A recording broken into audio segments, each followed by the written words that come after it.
Welcome to the bold analysis. I have listened to Raila Odinga struggling to explain to his base, his supporters in Homa Bay, on how he actually met William Ruto in Uganda. And for the first time, I want to differ with Raila.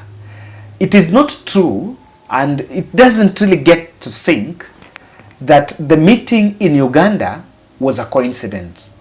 In politics, there is no coincidence. Let me respond to some issues being raised, some fears. I'm not going anywhere. I'm around. I've been running around trying to get support for different heads of state. I was with some in Namibia just the other day. And I went to the president of Uganda after I talked to him to go and ask for his support. And then we met there with Mr. Ruto, who had also gone there, to talk about the issues they're having with oil, the G2G. He was his minister for energy. So after we talked about my candidature, they talked about the issue of oil among themselves. But I asked for their support, and both of them agreed that they would support me. President Museveni said he would be the one to propose me as the chair of African Union Commission. And I said, thank you very much. But I'm not going away.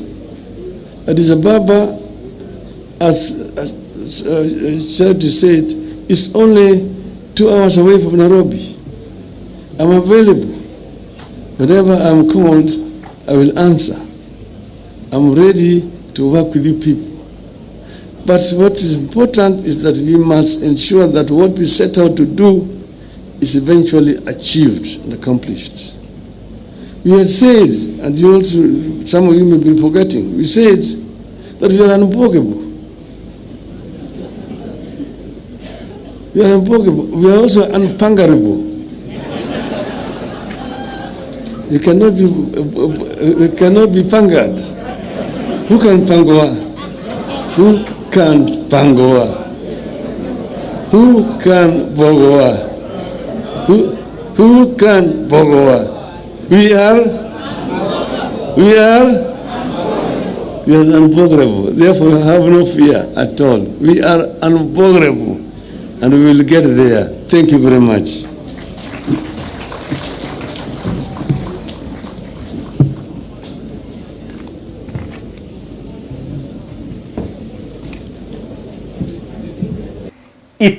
It couldn't be a coincidence. I've actually listened to the clip by Sebo, because there was that meeting, the meeting that was held. There was a meeting, and Museveni was even asking, I think it was Raila or Ruto to speak, and they could speak. They did speak there, and I didn't agree with what Raila said. So, do you want to believe on that? Not. Now, as this discussion is going on, and Raila is saying, Kaguta Museveni is going to endorse and is the person that will forward his name in April on behalf of the East African community. These things, the deal, someone told me, the deal looks too good to believe. And I know most of people who support William Ruto, when you question the deal, you will be branded all sorts of names and all sorts of feelings come. But what I want to show you next, in this video, there is a story that has been done by NTV. That story was done today, and it's a story on the latest development or policy changes that are emerging around this. And these changes would actually have an implication on Raila's candidature. Former Premier Raila Odinga's bid for the African Union Commission's top seat is now facing the risk of being extinguished, with Odinga's fate now seemingly dependent on the decision of the 44 member states.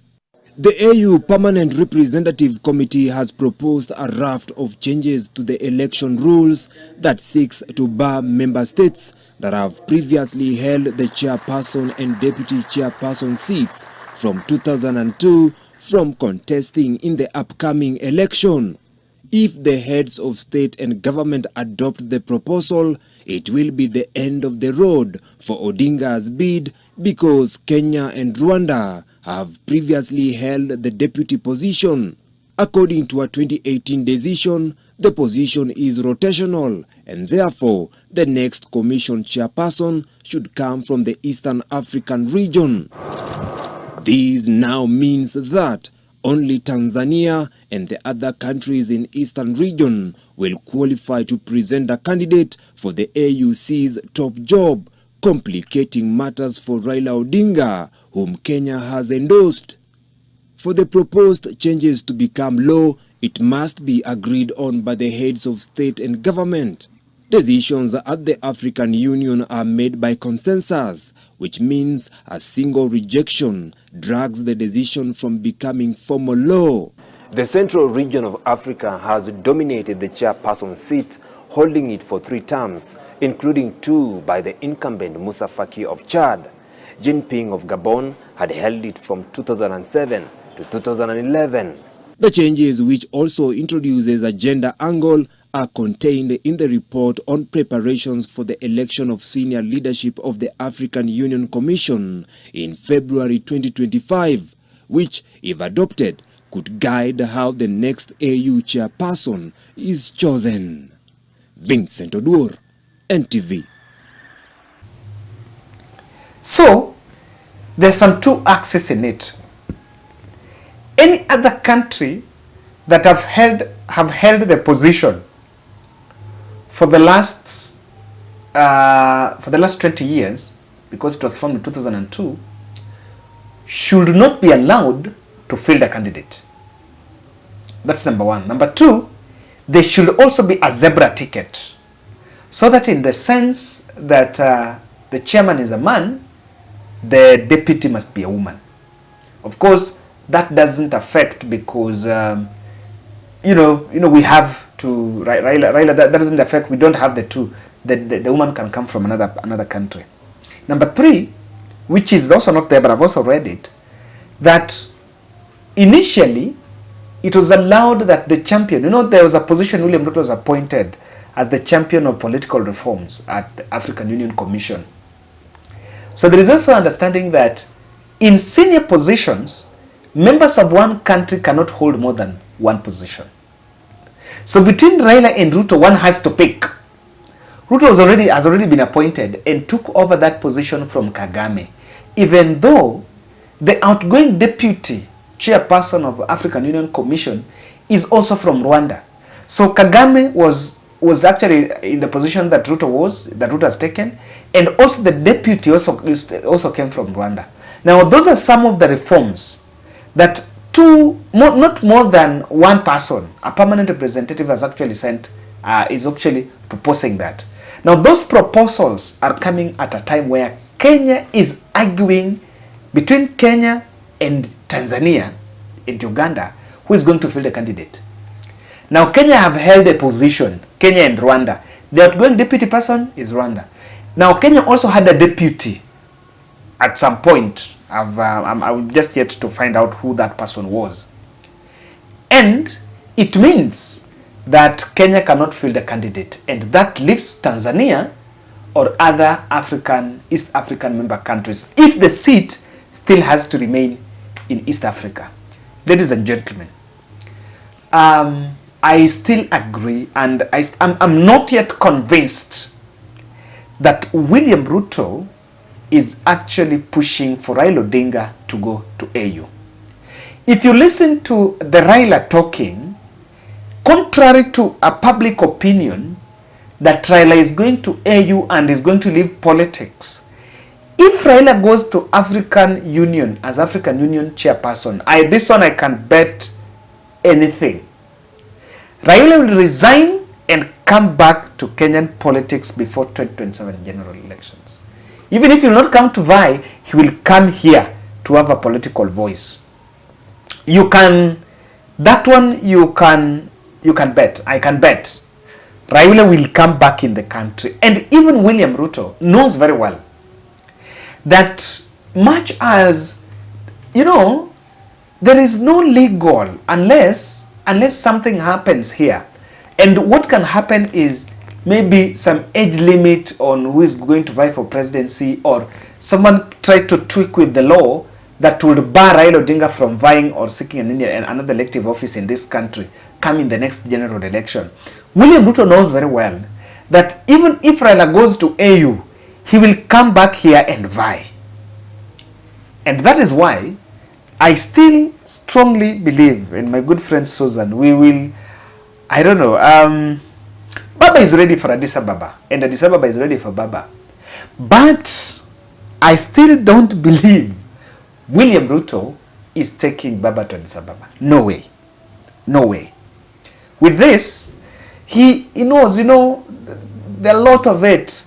Remember, you cannot also not underestimate the fact that Uhuru Kenyatta axis is also in it. Uhuru Kenyatta was also in this race and just decided to back down for Raila Odinga. Now, this changes the matrix for Raila Odinga candidature. And so, because I just want to go to my point, because I still don't believe that William Ruto is actually pushing Raila Odinga to go to AU for any unity, or rather for the good of the country, or as other people say, for you know, to make sure that Raila is out of the political. No. For me, William Ruto is just trying to have some soft handshake with Raila Odinga, and especially this year. And I want to tell you why. Number one, Ruto's intention is to infiltrate the ODM strongholds. That's his political objective number one. In this photo here, if you just want to know what I'm saying, it's not just hot air.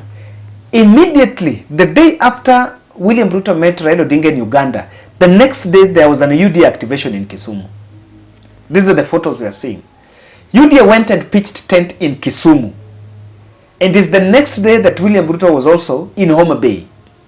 And they pitched tent in Kisumu and Homa Bay doing UDA registration drive in preparation for that UDA grassroots elections. So I can tell you, number one, that Ruto is seeking this to infiltrate the ODM strongholds, because he, you know now, and I think Kalonzo Musyoka said it.